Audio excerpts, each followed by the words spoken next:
Shalom. This week we are reading Parashat Emor, and the Parsha begins, Hashem said to Moshe, say to the Kohanim, the sons of Aaron, and tell them, each of you shall not render himself impure to a dead person among his people. And here in this Parsha we have the awesome mystery of the instructions of the special way that the Kohanim, the priests that are serving in the Holy Temple, are commanded to deal with the difficult subject of death. And we've learned about this, the whole idea that death is what we can best define as a debilitating illusion.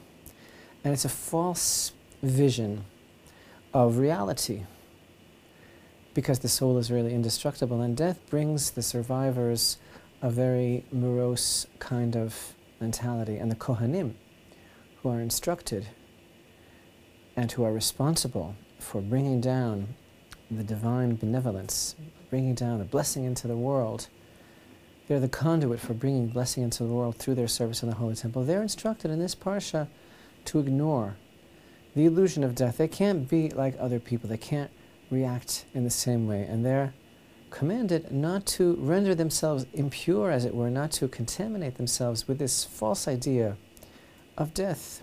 So the Midrash likens this in a parable to a king who has a chef.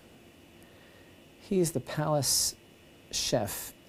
And he says to the chef, I don't want you to look at death at all. I don't want you to be involved in anything like that. Don't deal with it. Because your job is to make me happy. Your job is to increase my happiness. And I don't want the taste of your,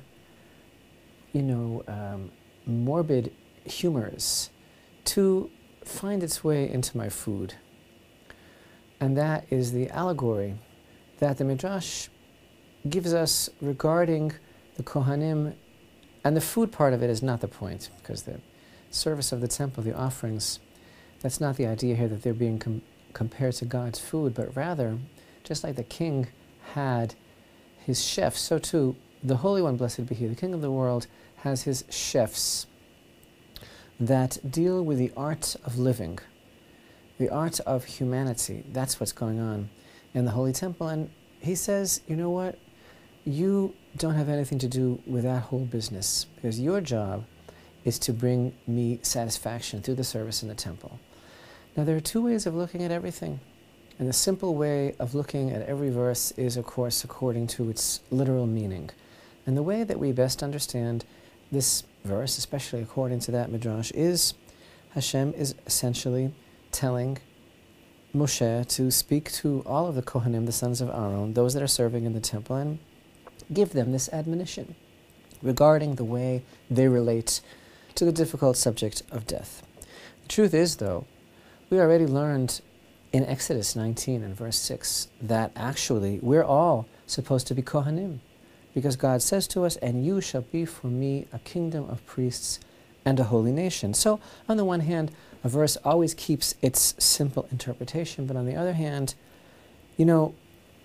this verse here, the admonishment, Hashem said to Moshe, say to the Kohanim and tell them, well, actually, we're all Kohanim in that any person who is endeavoring to serve God is really called a Kohen.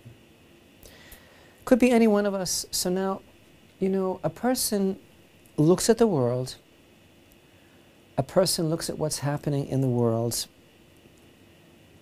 a person who's really serving Hashem, a person who really wants to be a type of Kohen, serving God with all his faculties in whatever situation he's in, but he sees the world, and he sees that everything in the world is happening for a purpose. There's no such thing as coincidence, but everything is really in Hashem's will. And he believes that Hashem's will is really, no matter what it looks like, only good for everyone. Now, such a person who's really, with all his heart, trying to serve Hashem and sees what we call bad things happening, but he doesn't believe that there's any coincidence, and he believes that everything is coming from on high, and it has to be somehow aimed for the ultimate good. So this person, he might have a grievance, might have a rumbling, a complaint, when he sees something that is an aspect of the Holy One, blessed be He's Midat Hadin. When he sees something that is an aspect of God's strict measure of justice in the world, why a person who really believes in God might have a grievance, because he might say, why is this happening? Why does there have to be this Midat Hadin, this aspect of justice? Why is God not extending more mercy here?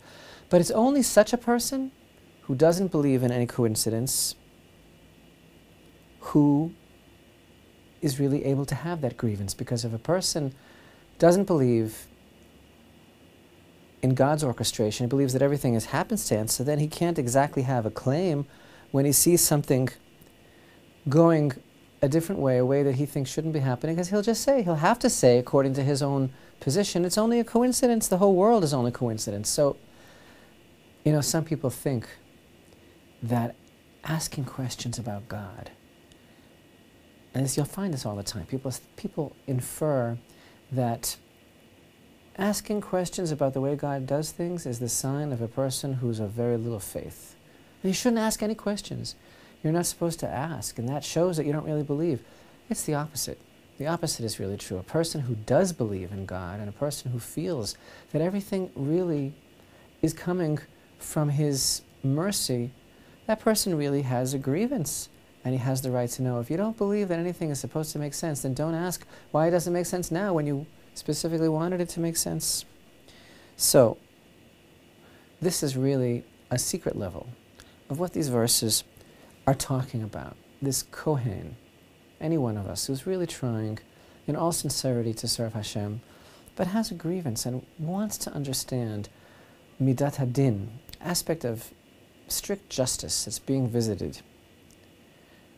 So Hashem warns the Kohanim, that is, those who are serving Him, don't contaminate yourself to death. Don't render yourself impure. Don't have these grievances.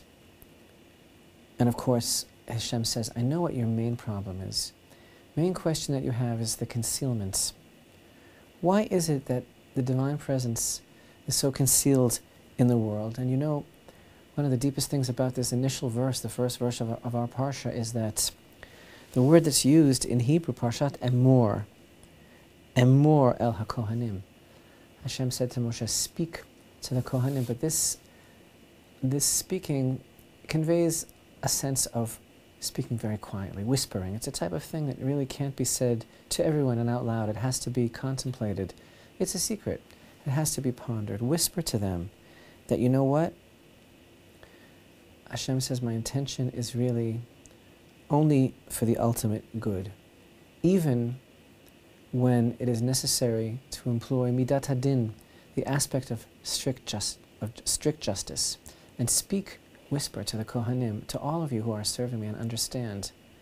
Maybe you can't see this now, but nothing is happenstance, and it's only the Kohanim, all those who seek to serve Hashem with purity and sincerity, who can realize, yes, maybe it doesn't make sense, maybe I would like it to make sense, maybe I have a grievance, a rumbling, a complaint. The truth is, Hashem says, don't draw close to death. Don't ask about the concealments. Truth is that ultimately it will be revealed that everything, even Midat Hadin, even that which appears to be strict justice, is really an aspect of pure kindness.